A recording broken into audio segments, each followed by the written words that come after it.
मेरा आपसे प्रश्न रहेगा कि 24 के चुनाव में दोबारा जीत के लिए आपकी क्या तैयारियां हैं, कांग्रेस की क्या तैयारियां? देखिए, ये जो 24 का चुनाव है जी ये जनता जी वर्सेस भारतीय जनता पार्टी जी है। जी और कांग्रेस पार्टी और इंडिया अलायंस ये चुनाव जनता के मुद्दों पे लड़ रहा है।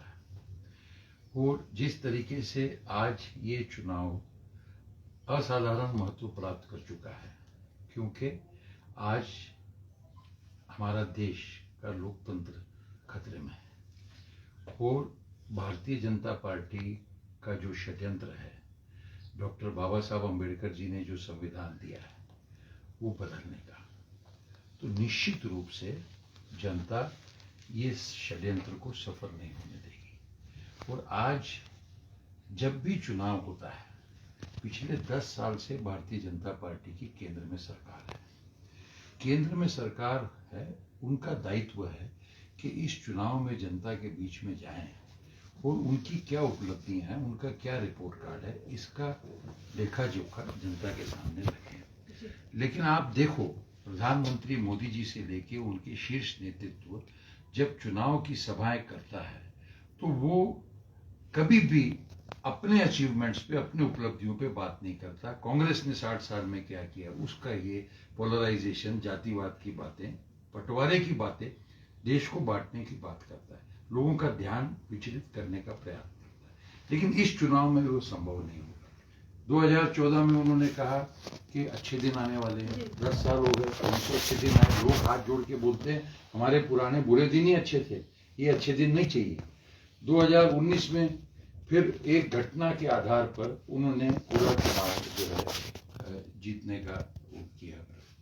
अब 2024 में मोदी जी का घोषवाक्य, भाजपा का घोषवाक्य है कि मोदी की गारंटी। तो जनता ये सवाल पूछ रही है कि आपकी कौन सी गारंटी आपने पूरी की। 2014 में आपने कहा कि हम महंगाई कम करेंगे, बहुत हुई महंगाई की मार, अब की बार बीजेपी की सरकार, कोई महंगाई कम नहीं हुई, बढ़ गई। आपने कहा कि बेरोजगारी दूर करेंगे, हर साल हम 2 करोड़ युवाओं को रोजगार देंगे, क्या हुआ?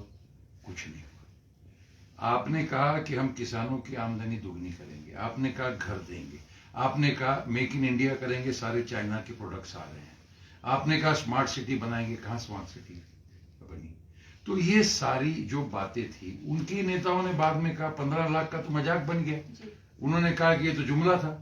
तो ये आज जनता सवाल पूछ रही है कि ये मोदी की गारंटी नहीं, ये झूठ की गारंटी है, ये धोखे की गारंटी है, ये जुमलेबाजी की गारंटी है। और दूसरे तरफ आप देखिए कि कांग्रेस पार्टी का ट्रैक रिकॉर्ड है कि जो हमने कहा, हमारे नेतृत्व राहुल जी हों, सोनिया जी हों, खड़गे जी हों, प्रियंका जी हों, उन्होंने कहा वो वादा पूरा किया। राजस्थान में पिछली बार हमारी सरकार थी, जो वादा किया पूरा किया। छत्तीसगढ़ में हमारी सरकार थी, जो वादा किया पूरा किया।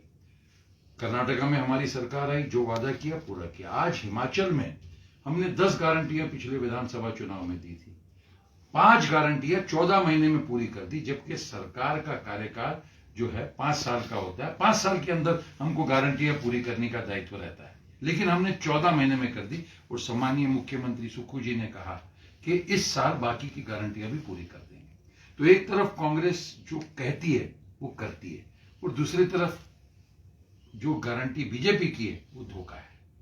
तो ये सारी बातें हम जनता के बीच में लेके जाएंगे। क्यों नहीं आज भारतीय जनता पार्टी का शीर्ष नेतृत्व चुनाव में महंगाई की बात कर रहा, बेरोजगारी की बात कर रहा, भ्रष्टाचार की बात कर रहा। मोदी जी कहते हैं मैं भ्रष्टाचार के खिलाफ हूं।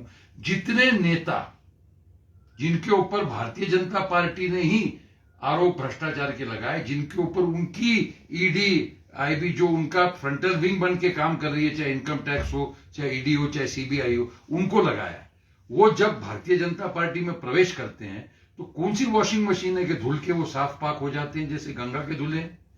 तो ये आज बताना पड़ेगा कि आप प्रोत्साहन दे रहे हो, आप संरक्षण दे रहे हो, प्रोटेक्शन दे रहे हो भ्रष्टाचारियों को, कि आप भ्रष्टाचार के खिलाफ हो। ये सारी बातें जनता के सामने। राहुल जी के विजन के बारे में आपकी क्या प्रतिक्रिया? देखिए, राहुल जी ने न्याय योजना के तहत हर वर्ग के लिए, चाहे हमारी माता बहनें हों, चाहे हमारे युवा साथी हों, चाहे मजदूर हो, चाहे किसान हो, सबके लिए जो गारंटियां दी हैं वो हम वचनबद्ध हैं।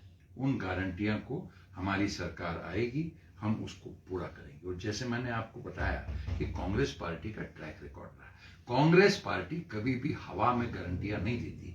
हमारा शीर्ष नेतृत्व, बड़े बड़े इकोनॉमिस्ट, सारे लोग बैठते हैं, उसके ऊपर मंथन करते हैं कि ये अगर हमने वादा कर रहे हैं, ये वादा पूरा करना है, तो इसका बजटरी प्रोविजन कहां से लाएंगे, इसके रिसोर्सेज कहां से रेज करेंगे, जो संभव होता है उसी का वादा हम करते हैं।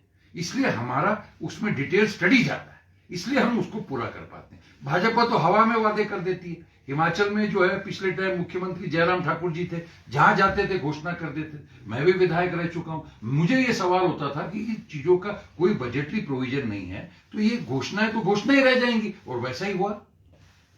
बूथ लेवल पर भाजपा अपनी काफी तैयारियां कर रही है, आपकी इस बारे में क्या?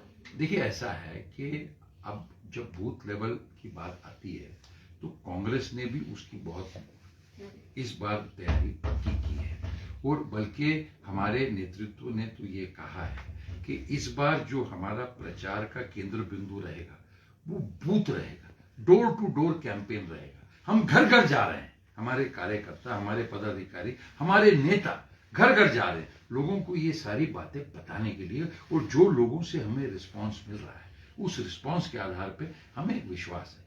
आज हिमाचल में जो है 5 साल का कार्यकाल जनता ने मैंडेट देके हमको दिया, तो ऐसा क्या भारतीय जनता पार्टी के नेतृत्व को जल्दबाजी हो गई, इतने सत्ता के बिना वो हतबल हो गए कि 14 महीने में ही उन्होंने षड्यंत्र रच के जो है ऑपरेशन लोटस के तहत सरकार गिराने का षड्यंत्र रचा।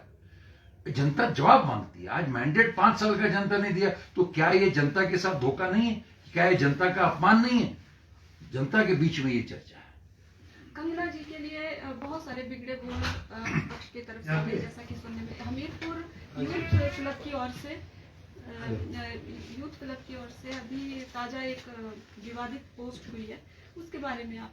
देखिए, मैंने वो कोई पोस्ट देखी नहीं, और हम सभी माता बहनों का सम्मान करते हैं, लेकिन जब हम सार्वजनिक जीवन में आते हैं तो जनता के कुछ सवालों का जवाब देने का दायित्व भी हमारे पर रहता है। तो जनता निश्चित रूप से ये पूछ रही है कि कंगना जी कहती हैं कि मैं हिमाचल की बेटी हूँ, कभी कहती हैं मैं सरकाघाट की बेटी हूँ, कभी कहती हैं मनाली की बेटी हूँ, उनको लख लख लाभ। लेकिन हम जहाँ के क्षेत्र के रहते हैं और जब हमारे जीवन में हमारी प्रगति होती है तो उस क्षेत्र के प्रति हमारा कुछ ऋण होता है। तो आज सवाल ये है कि उदाहरण सभी जनता ही पूछ रही है कि जब इतनी बड़ी आपदा हुई, जब कलाकारों में आमिर खान जी, जिनका हिमाचल से कोई संबंध नहीं है, उन्होंने 25 लाख रुपए मदद कोष में दिए, तो कंगना जी को पैसे की कमी थी तो एक 1100 रुपए का शगुन दे देती, 11,000 रुपए दे देती, वो भी उन्होंने नहीं दिया। और आज इतने एनजीओ और इतनी बाकी संस्थाएं, सामाजिक संस्थाएं हिमाचल में, मनाली में, सरकाघाट में, मंडी में काम कर रही हैं, तो क्या कंगना जी को कभी नहीं लगा कि उन्होंने इन बातों को, जो इनको संस्थाओं को मदद करके क्षेत्र के विकास के प्रति, जनता के भले के प्रति, वेलफेयर के प्रति अपना योगदान करना है? देखिए, हम चुनाव, आप हमारे उम्मीदवार भाई विक्रमादित्य सिंह जी का प्रचार देखिए कि वो मुद्दों पे बात कर रहे हैं, सबसे सम्मान से बात कर रहे हैं, बेतुकी बातें वो नहीं कर रहे, और एक विजन लेके हम चल रहे हैं। आज इस राज्य को बनाने में जो आधुनिक हिमाचल के शिल्पकार के रूप में जाने जाते हैं, वो स्वर्गवासी परम आदरणीय राजा वीरभद्र सिंह जी जाने जाते हैं। आज उन्हीं की परंपरा को आगे विक्रमादित्य जी बढ़ा रहे हैं, वही कमिटमेंट से, वही लगन से।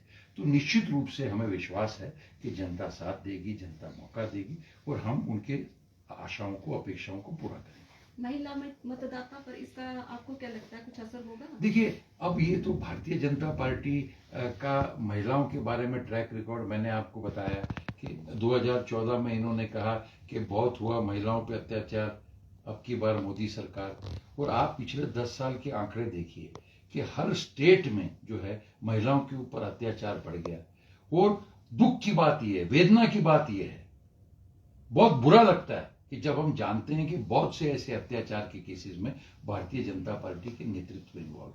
यूपी में हमने देखा, उत्तराखंड में हमने देखा, वो बात करते हैं। और मुझे हैरानी होती है कि मध्य प्रदेश में जब चुनाव का प्रचार हुआ तो उस वक्त के मुख्यमंत्री जी जो है उन्होंने घोषणा की कि हम महिलाओं को इतना देंगे, और जब बीजेपी की सरकार आ गई तो उसके बाद महिलाओं को उन्होंने कुछ नहीं दिया। आज हिमाचल में हमने गारंटी पूरी करने के लिए सम्मानीय मुख्यमंत्री जी श्री सुक्खू भाई वो जो है फॉर्म भरवा रहे हैं, उस चीज का 1500 रुपए के फॉर्म का महिलाओं को जो मिलने वाला है उसका भारतीय जनता पार्टी विरोध कर रही है। तो इनकी भूमिका तो महिला विरोधी है, तो ये जनता जानती है। और आज आप मुझे बताइए कि जो इनसे जुड़ी हुई संस्थाएं हैं, जो भारतीय जनता पार्टी की स्वयं पार्टी है, उसमें कभी किसी महिला को इन्होंने शीर्ष नेतृत्व दिया? आज हमने जो है हमारी अध्यक्षा आदरणीय सोनिया गांधी जी रही, आज सीपीपी चेयरपर्सन सोनिया गांधी जी है, भारत की पहले महिला जो है वो राष्ट्रपति वो प्रतिभा सिंह जी बनाई, उस परंपरा को तोड़ा गया। तो हमेशा कांग्रेस का इतिहास महिलाओं के साथ है। कांग्रेस ने कमिटमेंट किया कि 33% महिला को आरक्षण देंगे। कांग्रेस का उस वक्त बहुमत नहीं था, कांग्रेस नहीं दे सकी, लेकिन जब बीजेपी की सरकार आई तो हमारे नेतृत्व ने, आदरणीय सोनिया जी ने, आदरणीय राहुल जी ने प्रधानमंत्री को लिखा कि आप ये आरक्षण का लाइए पार्लियामेंट में, कांग्रेस पार्टी बिन शर्त इसको समर्थन देगी। क्यों नहीं लाए?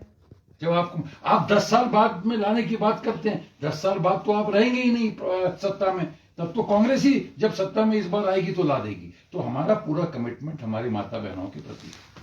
आप कितने दिन प्रवास पर हैं यहाँ पर, और आप क्या चुनौतियां हैं आपको आगे? और नहीं, मैं पार्टी का छोटा कार्यकर्ता हूँ, पार्टी ने मुझे दायित्व सौंपा है।